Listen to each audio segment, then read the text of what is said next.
What? Ah! I hope we're live anyway. I hope it's all going live for you right now at home. We've got a song that's about to burst onto the scene. Introducing Faith Come Home. Faith come home! Faith come home! Daddy wants you back. Escape Ethan Ralph. Faith come home! Faith come home! Daddy wants you back. Escape Ethan Ralph. Faith come home! Faith come home! Daddy wants you back. Escape Ethan Ralph. Faith come home! Faith come home! Daddy wants you back. Escape Ethan Ralph. Now maybe we'll do another rendition of Faith Come Home when we are finished with today's video. We've got a few things to recap, ladies and gents, but you can purchase Faith Come Home in stores from Monday. In stores from Monday. Faith Come Home. Daddy wants you back. Escape Ethan Ralph. So I think we are live.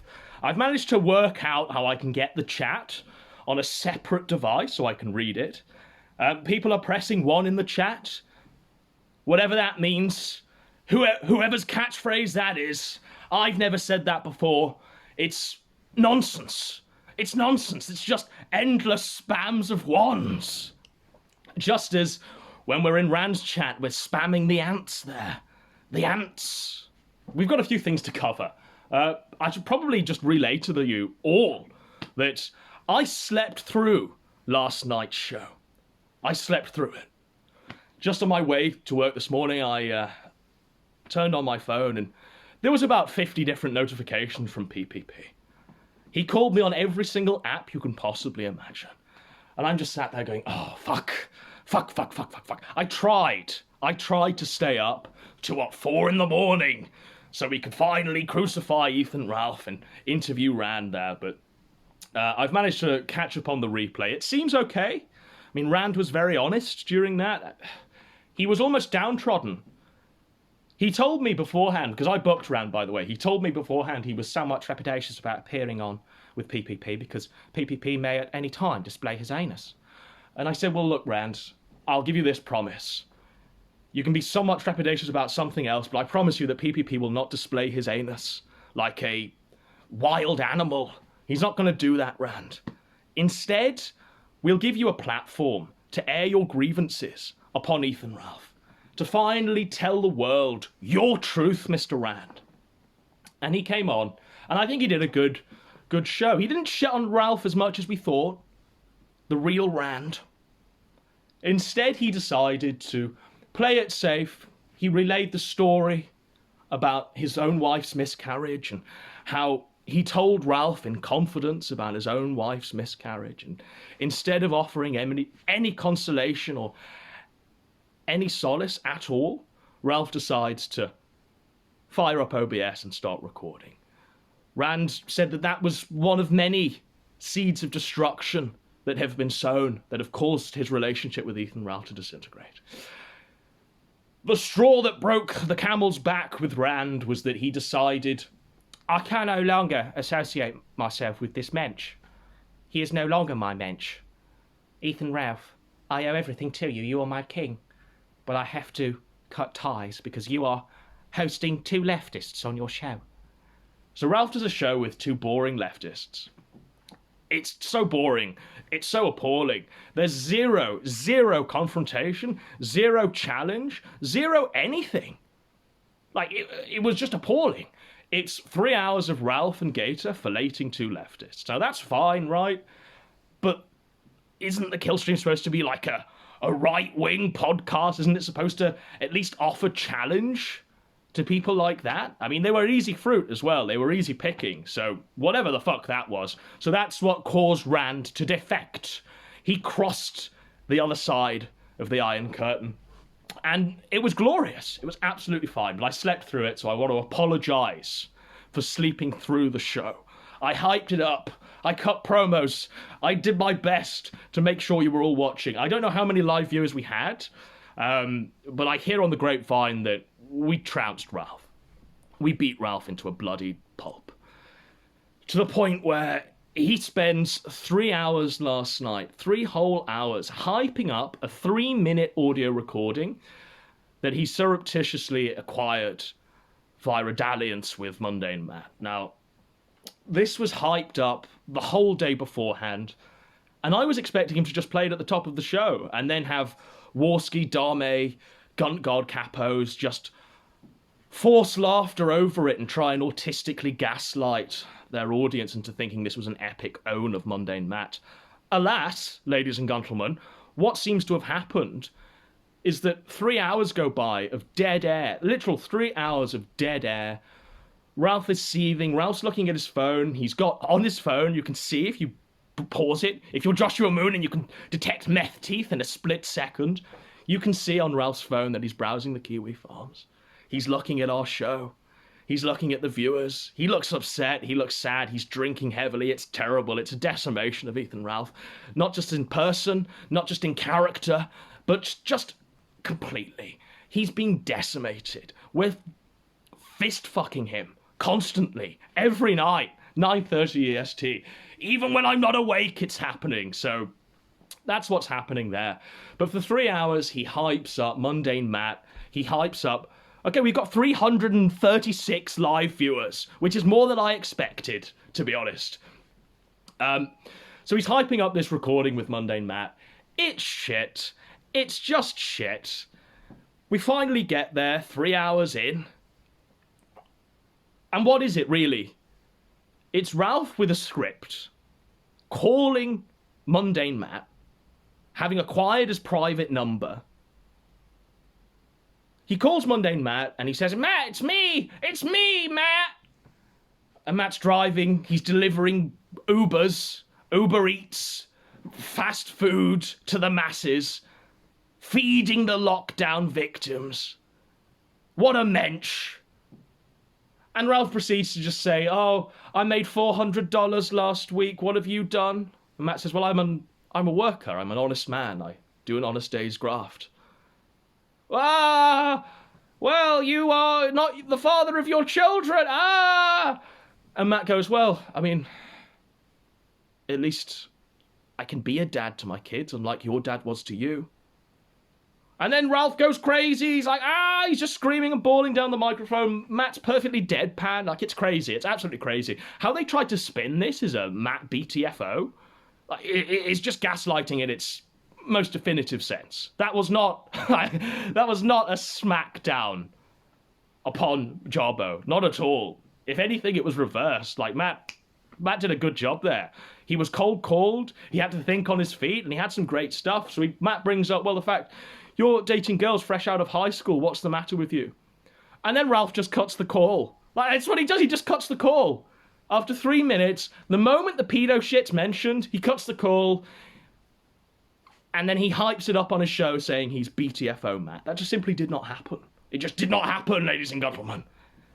What happened was Matt was cold called. He was driving in his car. He's like, "It's Ethan Ralph, right? Okay, I'm just going to start bringing up shit about this guy. He's coming at me. He's attacking my life. He's attacking my career. He's attacking my family. So I'll just bring up a few softballs to see if he plays along." He doesn't. He screams and shouts, does Ethan Ralph? And then we're at the point where he angrily hangs up the call.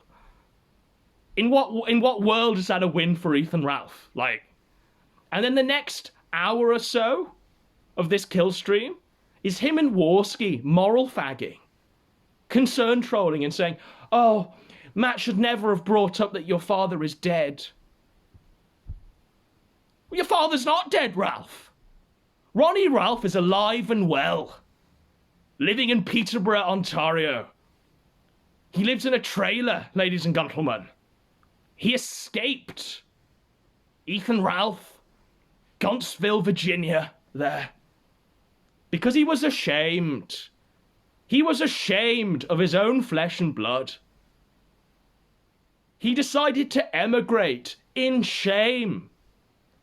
And now the man spends every waking hour of the day with a bag on his head that he's carved holes in to hide his identity, but mainly to hide his shame. It comes to something when your own father has to fake his own death out of shame, Ethan Ralph. But that's what they do on the rest of the show. Kokeski and Gator and Ralph say, oh, isn't it awful, isn't it evil of Mundane Matt to bring up your father? Even though every chance you get, you try and brand him as a pedo, you try and brand him as the most reprehensible form of human life to ever exist. Matt finally has a bit of bite back. He finally has teeth, and they're not affected by meth. They're not meth teeth like Faith. No, these are actually sharp fangs that have been formed not by drug abuse, but by training. Genetics. Mundane Matt, finally, is no longer a pussy-filled, soy-filled bitch. He's finally fighting back, and he's winning, ladies and gentlemen. Like, can you believe this? Now, I've been reflecting, I've been wondering, has it been a gaslight the whole time? Have I been gaslit this whole time into thinking both Kraut and Mundane Matt were evil and shit and should not be associated with? Like, have I been gaslit this entire time? Because I think I have. Like, Mundane Matt is doing pretty well at this moment in time. They keep trying to bring him back. They keep trying to get epic wins on Mundane Matt. Kokeski, the chemo patient, Gator and Ralph, they keep trying to do this. Because Matt's low-hanging fruit, or at least they think he's low-hanging fruit. But it turns out, right? It turns out that 2 years of constant harassment and defamation have caused Matt to grow a spine, a backbone. And now he's fighting back, ladies and gentlemen. He's got a burning heart. It's amazing. It's fantastic. But that was absolutely in no way an epic win for Ethan Ralph. Personally, I'd have just deleted the recording in shame, you know? I'd have realised that, okay, Ronnie Ralph was right about me, and I am a shameful son. That's what I'd have done, ladies and gentlemen. Because what was hyped for 3 whole hours was a nothing burger, was nonsense, and actually, it gave Matt the win. And when they're autistically laughing, forcibly so, trying to make it seem as though it's an epic BTFO, it's just not the case. We will not be gaslit, ladies and gentlemen. We will not be gaslit by these faggots, ladies and gentlemen. Now, I think I did have one more thing I wanted to say. That's right. That's right. Yes, Matthew Vickers has deleted his account. The father of the child bride has deleted his Twitter account. He's gone! It's over! Did the Guntguard finally get to him? Did Ralph send a cease and desist? What actually happened to Matthew Vickers? I personally hope that he suspended his Twitter account because he's going to take a very long drive all the way to Guntsville, Virginia. And hopefully, he's going to take a gun with him. He's going to get his daughter back. And Ralph's going to be left to reflect on his own actions of late. You can't just prey upon girls in high school that wear shirts with Dumbo on it, that have meth teeth, that simply are like a female Randy Stair, totally fucked in the head. You can't do that, Ralph. We can argue semantically about the legal definition of what an adult is, right? But you've got a potato. You've got a JF potato. You can call a Zoomer girl, 80s girl, Ralph Chan. You can call her whatever nickname you want. But the nickname that's gonna stick is Child Bride. Faith Come Home. You're ruining this girl's life. You are. Like, you genuinely are. Like, you can't cut her from her family. You can't defoo her like Molyneux and expect not to receive, like, a consequence of that later on. It's gonna last 2 weeks. We've got 400 live viewers. I'm amazed. You should all be either in bed or not watching this. But it's gonna come to a point where Faith, her father, are obviously going to reconcile. And Ethan Ralph, who's talked shit about the father, who's DM'd the father and atted the father publicly in an open forum and said, I'm porking your daughter, saying I'm doing well, Matthew, because I'm fucking your daughter. Like, it's awful. It's terrible. Now, she may have Daddy Dick Masterson, she may have Uncle Darmeg to console her new family now, but it's pretty cultish to me. And it's the definitive sort of example of what predatory behavior is, I'd assume. You get someone, isolate them from their family, they've got to be young and impressionable, fresh out of school. You isolate them from their loved ones, you supplant them with another set of loved ones. You poison the well and say that the family is evil. You move them halfway across the country so they can't just nip back and actually see their family face to face. They can only communicate when you're staring at them as they're on the phone there. It's shit. It's awful. It's absolutely terrible. And where's it going to end, ladies and gentlemen? Where will it end? I think it's going to end in about 2 weeks' time when she's calling Daddy up crying, bring me home. She's got, because here's what's happening. Straight up, no bullshit. This girl is sat there every night for 3 hours watching Ethan Ralph do his show. And she's not allowed to talk. All she's got to do is hand him drinks. That's all she does. She just hands him drinks. Whiskey, Maker's Mark, Woodford Reserve, whatever it is. With the flattest of Coca-Colas mixed into it. But that's what she's doing. So they have decided to move in together about 2 weeks ago now. And they haven't left each other's presence at all. Like, they're in each other's company 24/7. To the point where she's having to browse Ralph's Kiwi Farms thread and sock puppet in it, but certainly read all of the posts that are there. And then when he does his show and he's getting progressively more drunk, she's having to watch that as well. She's having to stare that down. And when the show finishes, she's having to deal with who Ralph is, really deep down. When he's fully liquored up, when he's raging and ranting and calling everyone cunts. She's having to see the monster that we all know. But she's having to see it. So I personally do think either she's got Stockholm Syndrome or she is wising up and she's too scared to leave. Because I imagine it's like this. He does a show, he gets fucking blind drunk, he starts saying some mean, hurtful shit to her. I'm pretty sure that's happened. And then he wakes up the next morning, afternoon. He's roused awake, maybe his mum needs to get a dialysis. Maybe he just needs to stay awake for just a moment to shout that she'll get an Uber, and it's not even hot outside. But either way, he gets up the next morning and he apologizes to her. He says, I'm sorry, child bride. Let's go to a museum. I'm a man of refinement. Get to know the real me. Let's ride horses together and make chicken sandwiches straight from the can on the paper plates. So he's trying to put on an act, is what I'm saying. But the real Ralph that she's seeing, this is my message to you, Faith. Beyond coming home, beyond escape.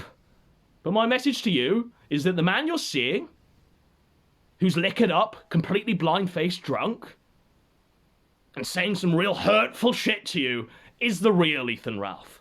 The man that's getting his fat ass on a horse, and taking you to museums and art galleries, is not the real Ethan Ralph.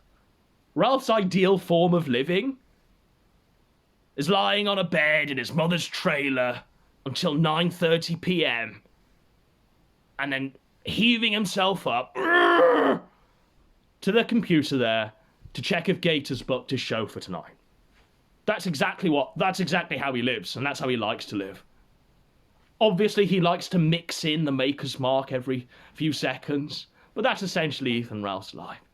The man's not a journalist. Don't let him trick you or convince you into thinking he's an eligible bachelor. Because even now, right? Even now, Ralph is probably DMing various other fucking fresh out of high school thoughts with meth teeth that he can leapfrog on the moment Faith reaches 19. That's the reality of the situation, is it not? I don't know. We had one more thing just to say about more shenanigans, right? So I received a 24-hour ban on DLive exactly the same time that PPP did. 24 hours, right? Okay. I didn't play any copyrighted content. Like, Josh and PPP did, but I didn't. Like, I legitimately did a stream that was about half an hour after they did. And it got a few viewers, right? We were live for 6 whole minutes. And then suddenly I'm taken down for cyberbullying. Just because the stream was entitled Ethan Ralph is the Antichrist. But I didn't pay any copyrighted content or anything like that. My flagging down was completely fraudulent, completely illegitimate. I'm shocked, quite frankly, that, you know, DLive are actually so far up Ethan Ralph's arse at this point that he can just command them to do his bidding. But there we go. There we go. And I'm even more shocked that they haven't even lifted the ban. Now, whether it's because I haven't kicked up a stink, I didn't want to kick up a stink and a fuss, because why should I have to do that? If I'm being banned, then surely like other smaller creators are being banned. Do you have to go into the Discord, tweet them publicly every single day to get the ban lifted? They seceded to PPP because he sent an email, right? But there's nothing there where it tells me I need to send an email or do anything like that. Because this isn't just happening to me, it's happening to other smaller creators. Just like DLive. Just like DLive. And I didn't want to kick up a fuss just on principle. Would they actually lift the ban? Would they actually honour their word? Or is this just another 24-hour ban that's masquerading? Pretending to be something it's not, when in reality, this ban is probably perpetual. It's probably indefinite. But because I didn't kick up a fuss about it and a stink about it, even though I legitimately did have a reason to do so, because Ralph's DMCA of that stream was just total horseshit, it should not have taken place, but because I didn't do that, right, they've just decided to ignore lifting the ban. And this is happening to other smaller creators. Other people that maybe do a video game stream and they perhaps say Ethan Ralph has a gunt. Or they perhaps have a laugh at Ralph's expense. They're being flagged down and their voices just aren't heard. That's the reality of the situation here. It's appalling. It's absolutely appalling. Now, I'm just going to have a look at this chat here. Let's look at the cancer that's in the chat. Nora, BBC Queen. Yeah, we've got Nora on the next show. Yes, we'll bring her on. We'll bring Nora on. It's not even hot outside. Well, it is hot here. I mean, we've got a heat wave in Britain at the moment. Boris has announced a heat wave. Hashtag UK heat wave. It's absolutely crazy, you know. All of the natives, Anglos are out there at Wetherspoons or Greggs or Blackpool, you know, just living it up. Danish police redeemed. Yeah, it's cancer. The chat's cancer. Are there any questions before I leave?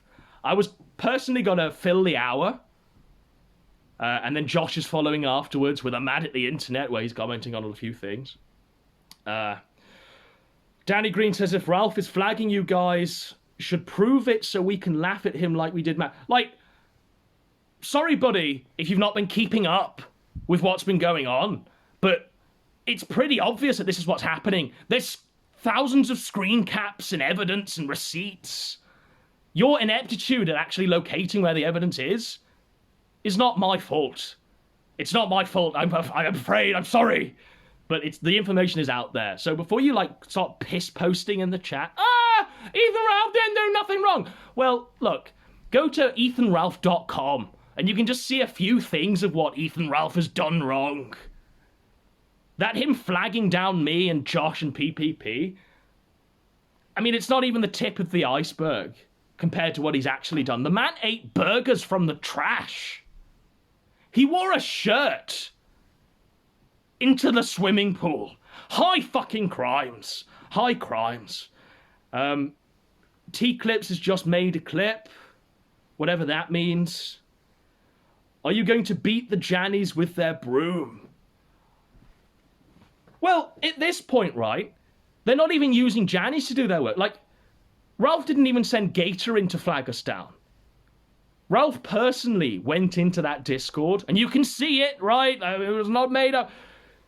Ralph personally went into that Discord, asked to speak to the manager, pissing, moaning, swearing at the admins to get us banned. So they're not even using capos at this point. They're not even using Jannies at this point. Ralph is doing the housework himself. What a disaster. Will Mr. Vickers reclaim his daughter like when JF got his first potato taken away? That's exactly what I think is going to happen. Like, I legit do. I legit think that's going to happen. I think the dad's going to drive out there. He's either starting up legal proceedings now to get her declared as mentally a 9-year-old or whatever the fuck. Legally not an adult. And it'll be another JF thing. And don't forget that Ralph laughed incessantly at JF and his potato and his abduction of that mentally ill woman. That wasn't the potato, but it seems to be another potato in a grand history of potatoes that JF has acquired. Don't forget that Ralph has incessantly laughed at that. And what's happened? He's acquired his own potato. It's just like that DSP arc right now, where DSP got his wife, his child bride, who was 16, to move across country, and she finally got out. He announced her, by the way, when she turned 18 on her 18th birthday. There's some DSP lore that I want you all to get into there, because I'm not explaining it to the new fags. But yeah, I definitely do think it's going to happen. Comment on Southern Dingo. So I don't even know who Southern Dingo actually is.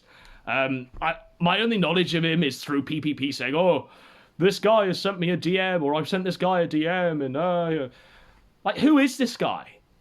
Like, who is he? Who gives a fuck?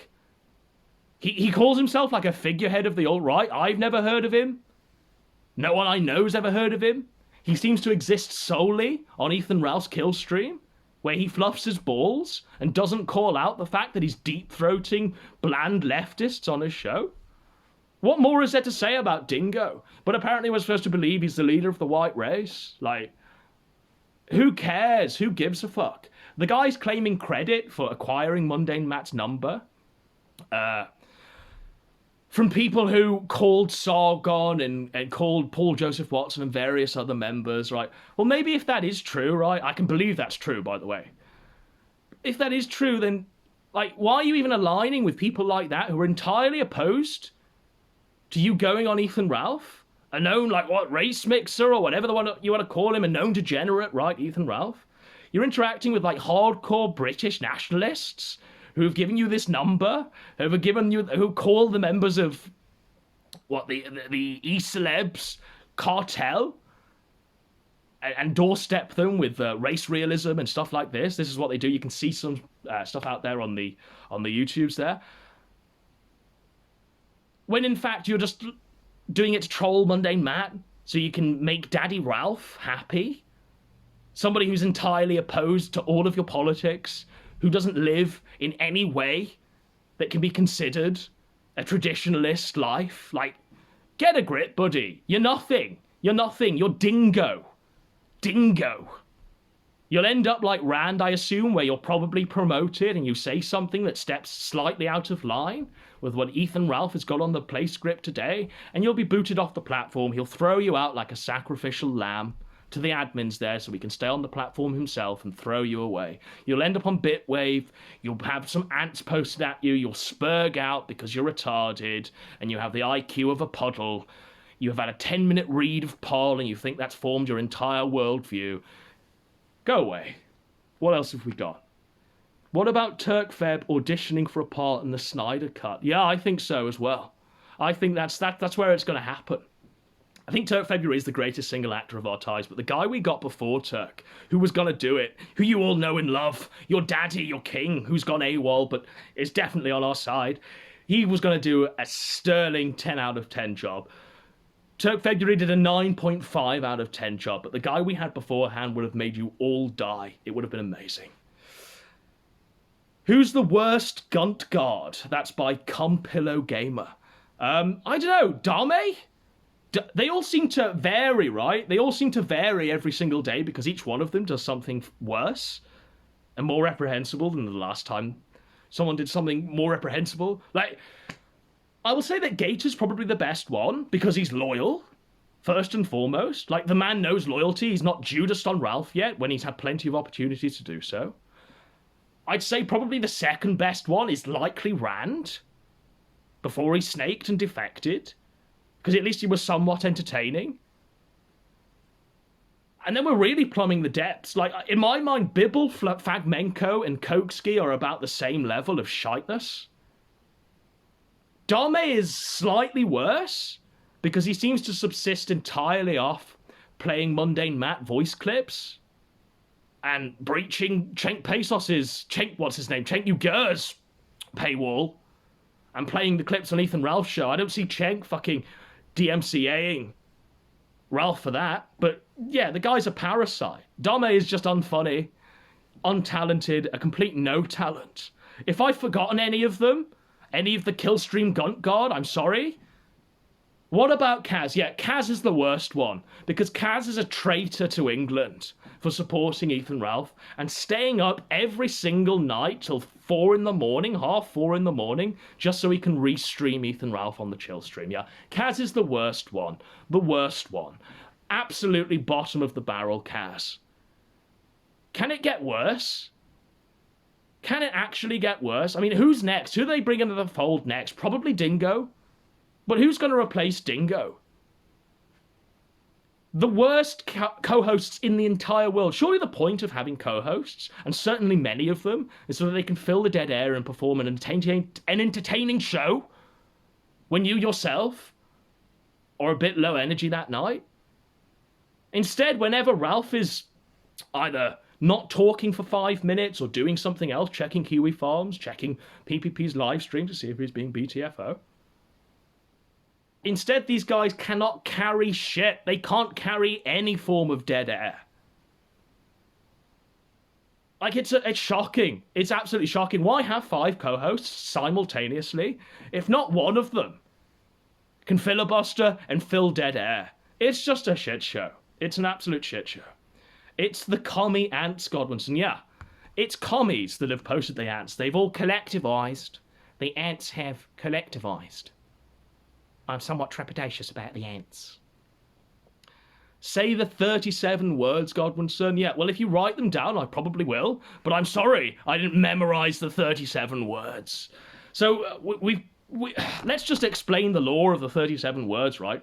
So some guys have decided that the 14 words aren't necessarily winning, son.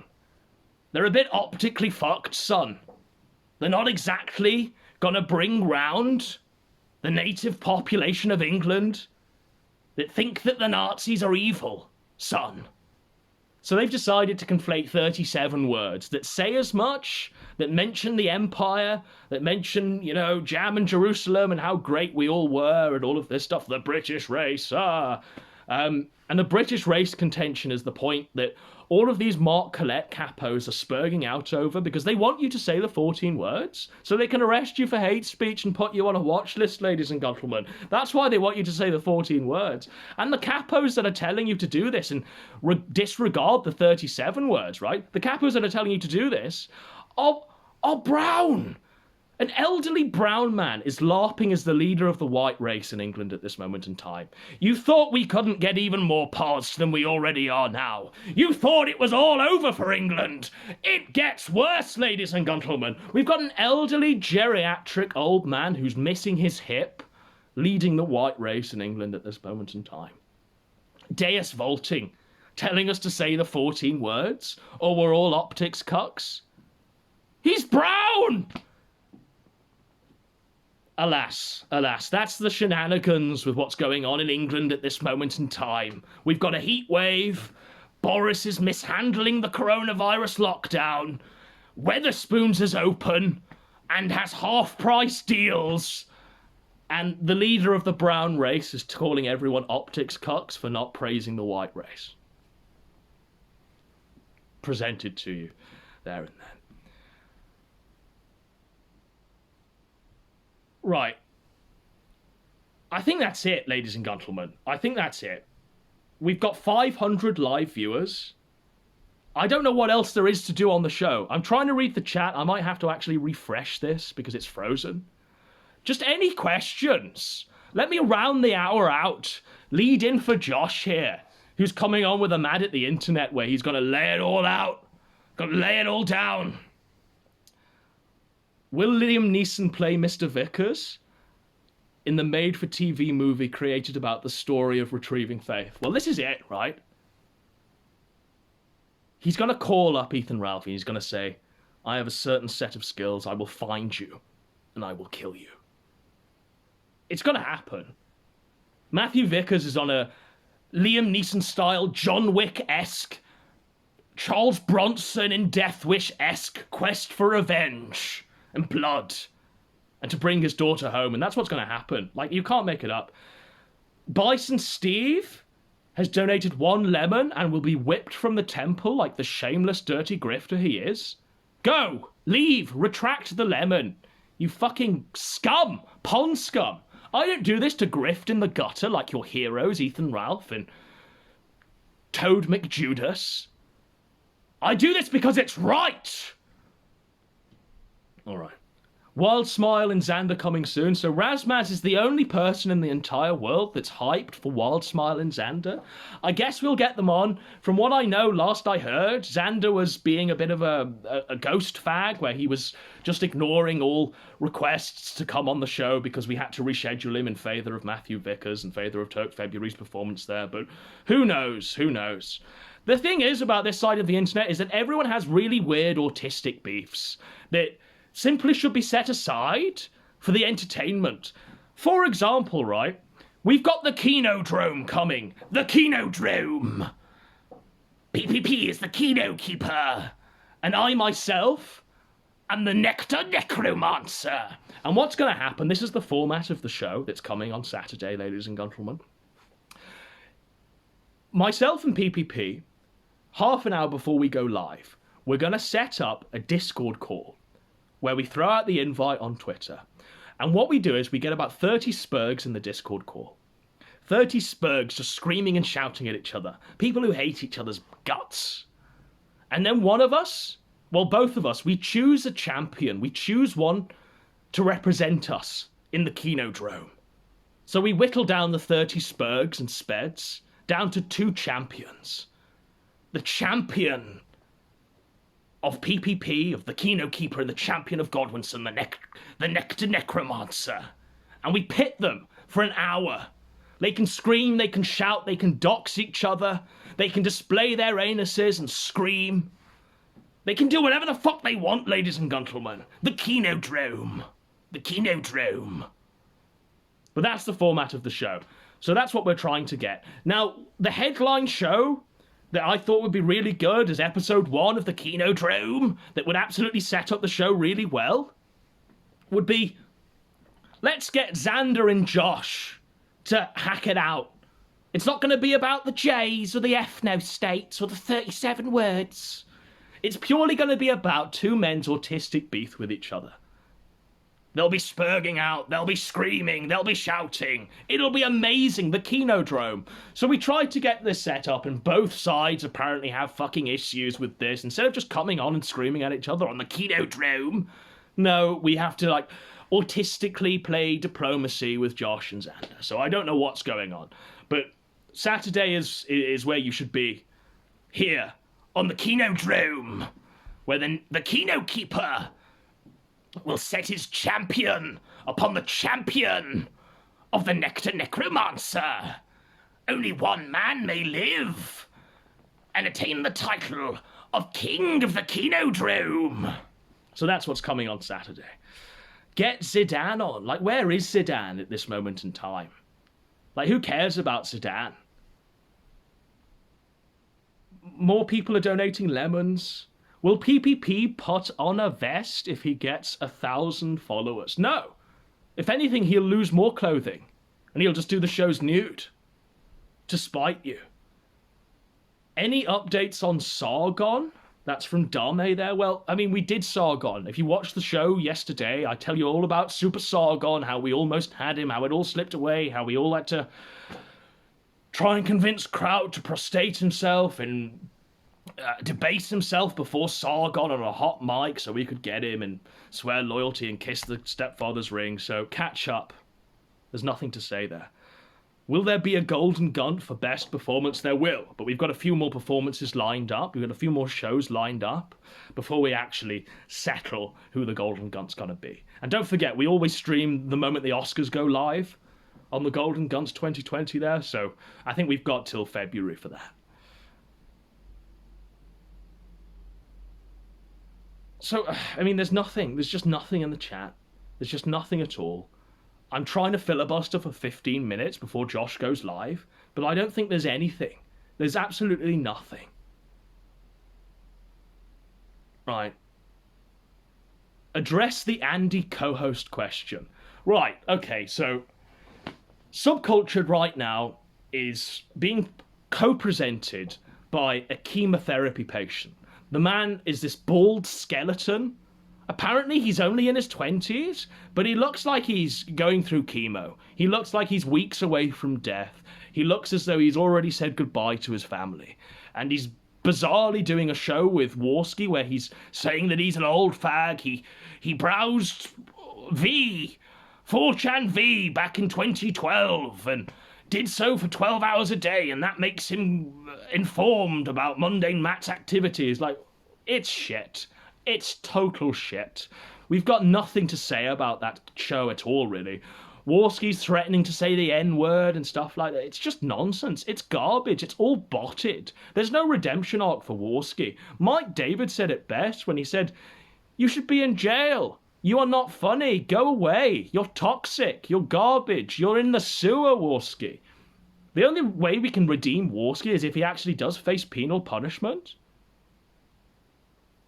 and is incarcerated, so we can actually reflect on his crimes there. You can't order a man's murder and get away with it. Okay, just because he didn't fire, he was still pointing a gun, and in a split second he would have done so. So, I mean, I don't know what crime that is, but I'm pretty sure that's a crime in this country. You can't just point a gun at someone, order another person to shoot another person, gaslight them, without actually facing consequences. Maybe that's just me. What do you think about Faith's meth tea? So I said yesterday, right, that, I mean, Josh is ideally the person suited to run the Kiwi Farms. He's the most qualified candidate because he's the only person I know in the entire world that can identify meth teeth in the split second we were offered in Ralph's video, where she's eating a chip and her mouth is open for a split second. She's got meth teeth. From what I understand, she was living with like a guy who dealed meth and works as a janitor and wore a dildo on his head before she met Ethan Ralph. So there's great speculation right now that maybe Ralph is now feeding her meth. Maybe he's imprisoned her on a drug-dependent relationship. I don't want to say that, but I'm gonna say it. Maybe that's happening. Maybe we've all slipped into the Twilight Zone where Ethan Ralph gets even more fucked up with each passing day. But I don't know, she's got meth teeth. I hope, personally, that Ralph does the right thing and leaves her with something that's actually going to improve her life somewhat. Because the relationship's going to end. Ralph apparently has the money, so why doesn't he just buy her a set of veneers? They'll cost like, what, 5k? She'll have nice white teeth, it'll be Kino, she can start again, she can move on from people like you. Will he do that? No. He won't. He's happy with the meth-toothed, 18-year-old, fresh out of high school piece of ass that he's picked up with a net outside of the high school gate. So what can we say? What can we say about that? She's a Memphis 10! She's not a Memphis 10. She's not even like a Bradford 10. She's not even like a Rwanda 10. She's not even like a... Alright, next one.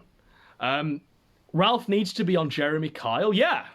I mean, Jeremy's in hiding at this moment in time. He drove a man to suicide live on air, and there was a parliamentary inquiry where they found out that Graham the psychologist was an actor and had zero qualifications in the field of psychology.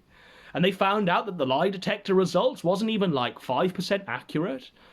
And so every time Jeremy was screaming, "You're a cunt, you're a cunt, you're a lying cunt," it was just him lying instead of the shifty chav that he'd ensnared from Lidl. So Jeremy's in hiding, but his perfect chance to come back is if he sets up the Ralph, Nora, Aid, this, Faith, and the Slam Pig Pay all on one show, all together. Gator can introduce it. Gator can speak to Jeremy first, crying into a towel. Ralph can be accused of stealing £20 from the cookie jar. You know, he can be accused of being the bastard that he actually is. We can bring up his whole past. We can get Graham on the stage to sad piano music. We can get Graham to send Ralph to rehab. It'll be amazing. A Sudbury 10. They would give them beer backstage. Well, that would help the show. It would absolutely help the show. Considering it's Olympic year, will you ever do a tournament style for topics like worst grifter and the others? So I did propose the idea of doing I think it was Autismo Olympics. But I don't know if it's actually happening because of this COVID shit. Like, last I heard, they decided to postpone it because of COVID. So I don't actually know if the Olympics is going to happen. Maybe we'll try and do the Olympics, but it would have to be different than doing the Golden Guns, which is pretty similar for giving award. Because what the Olympics are, right, you're seeing a moment of accomplishment there and then in a minute. You're not reflecting on accomplishments that have happened months and months ago.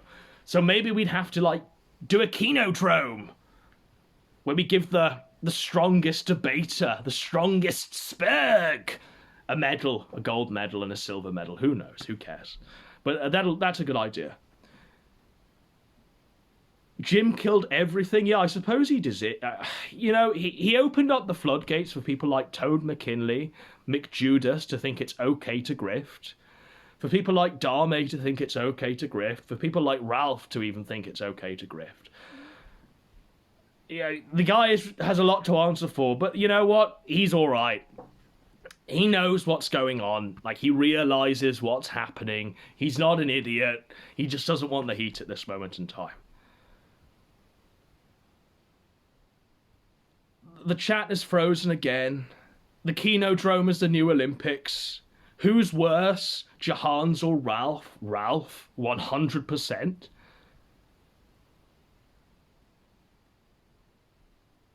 All right. Can we fill the next 10 minutes? Or have we got to fucking filibuster and read the chat?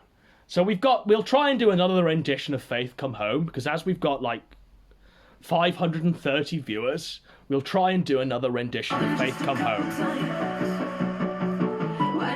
It's Faith Come Home. It's out in shops Monday. This is not the part we want for the song, but it's getting us hyped up, ladies and gentlemen. Get ready to sing along to Faith Come Home, the #1 hit single, sung by Godwinson and the Neat Samurai.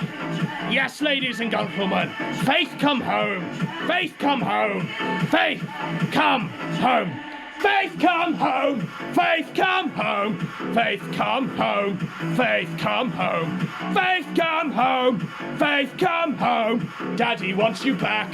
Daddy, escape Ethan Ralph. Faith come home, Faith come home. Daddy wants you back. Escape Ethan Ralph. Faith come home, Faith come home. Daddy wants you back. Escape Ethan Ralph. All right. I think that blew my voice out.